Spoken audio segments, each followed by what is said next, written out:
حبايبي الحلوين، وحشتوني كتير كتير. الفيديو بتاعنا النهاردة خطير، أتمنى يعجبكم. أكلة فيها فوايد كتير، الكبار والصغار بيحبوها. تنفع فطار وغدا وعشاء، وكمان تنفع سحور. فيها كل القيم الغذائية اللي بندور عليها، حتى لو أطفالك ما بياكلوش الخضار كل القيم الغذائية موجودة فيها. هي ايه؟ العجة المصرية بكل تكاتها وحركاتها هنعملها مع بعض.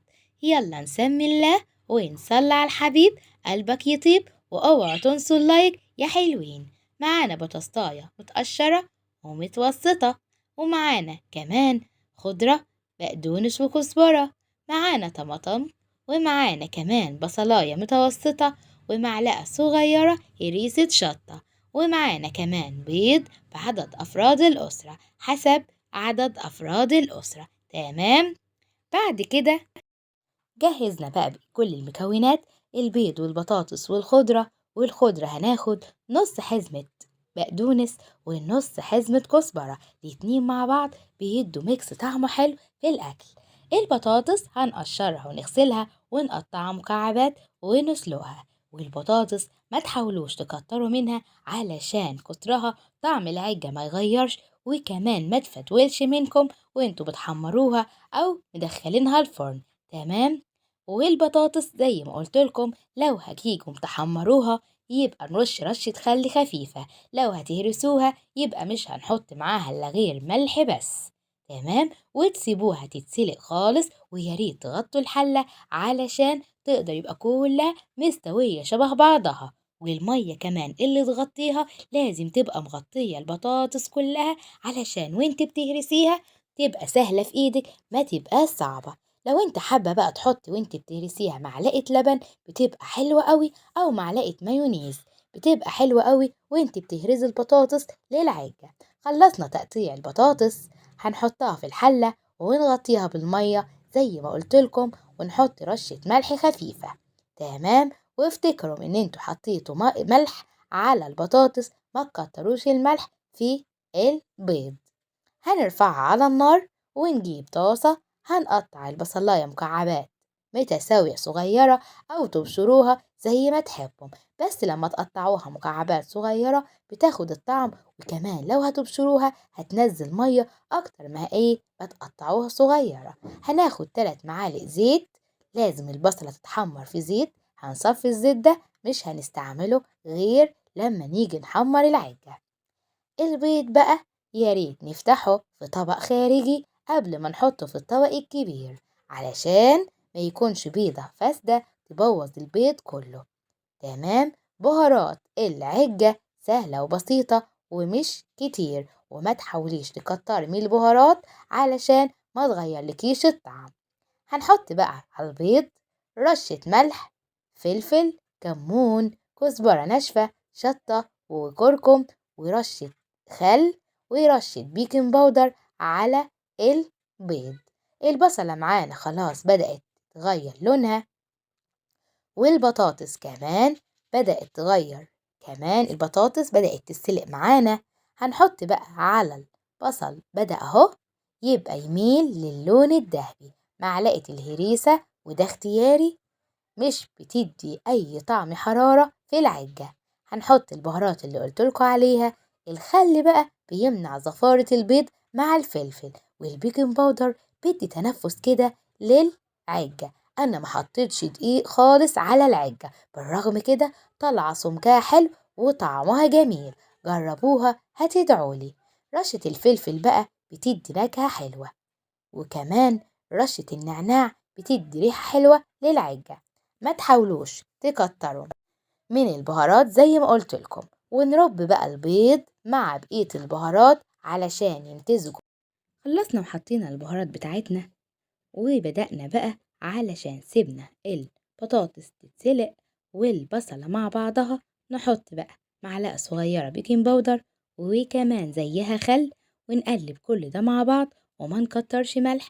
نشوف ان احنا وننساش ان احنا حاطين مع البطاطس ملح، فعشان ما تتحدقش مننا هنلخبط بقى كل ده مع بعضه ونسيبه على جنب يتمزج مع بعضه. ونشوف البطاطس هنهرسها ازاي. أهم حاجة البطاطس ميبقاش فيها مية، علشان المية مع البطاطس هتفكفك العجة مننا ومش هتطلعها قرص زي ما انتم هتشوفوا دلوقتي. الخضرة معانا نحاول ناخد الأوراق وما نحاولش نكترها، علشان كتر الخضرة في العجة هتسود لونها ومش هتطلعها باللون المظبوط. نسويها كده، هنقطعها بالسكينة أو نقطعها بالمقص. والأوراق بتاعت البقدونس ما ناخدش العنق بتاعتها، لأن العنق هيبقى معظمها مية وهتخلي بقى العجة مفرفتة. يعني نخلي بالنا قوي علشان العجة بتاعتنا تطلع بالقوام اللي احنا عايزينه وبالطعم اللي احنا حابينه.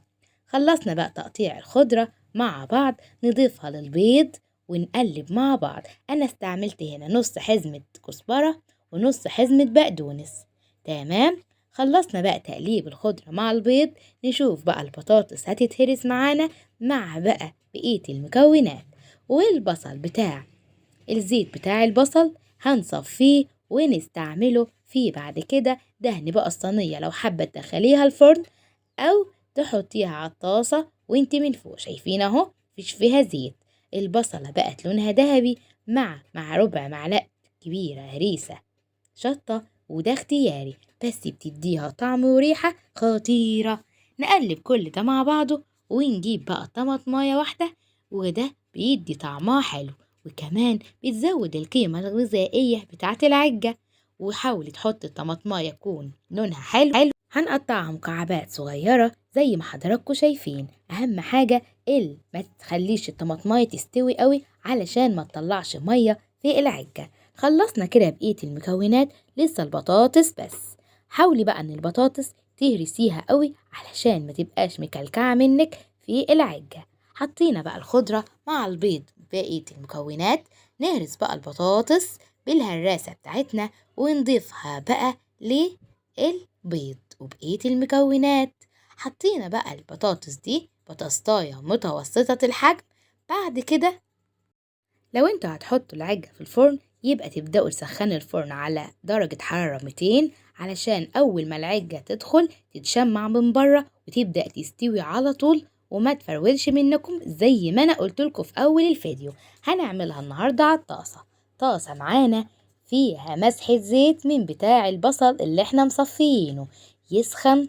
بعد كده هننزل بالعجة وما نقلبش العجة خالص غير لما تتشمع من الجناب علشان ما تتبهدلش مننا. نسيبها ونغطيها بغطا الطاسة علشان تستوي من قلبها. وقلتلكم انا محطتش دقيق، هي المكونات اللي قدامكم بس وهتطلع جميلة قوي. خلاص قلبناها على وشها الوش التاني، لونها جميل وكمان نستوي من جوه على درجة حرارة متوسطة ونغطيها علشان تستوي من جوه. حابين بقى تقلبوها على الوشين كذا مرة، بس حاولوا ما تقلبوهاش غير لما هي تحسوا انها استوت خالص. تا تا تا تا، بسم الله ما شاء الله، جميلة لونها حلو وكمان سمكها جميل. وغير لما هفتحها لكم هتلاقوها بتستوى من جوه. يا ريت تفتحوها بعد ما تبرد خالص علشان تتظبط منكم. يلا اعملوا للأطفال سندوتشات فيها قيم غذائية وقولولي رأيكم.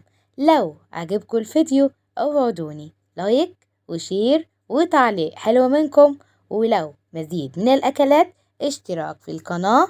يومك أحلى مع سو. ولو حابين تكتبولي في الكومنتات حابين تعملوا أكلة ايه اكتبولي، ولكم مزيد من الشكر. يلا بسرعة لايك وشير وتعليق يا أحلى الحلوين.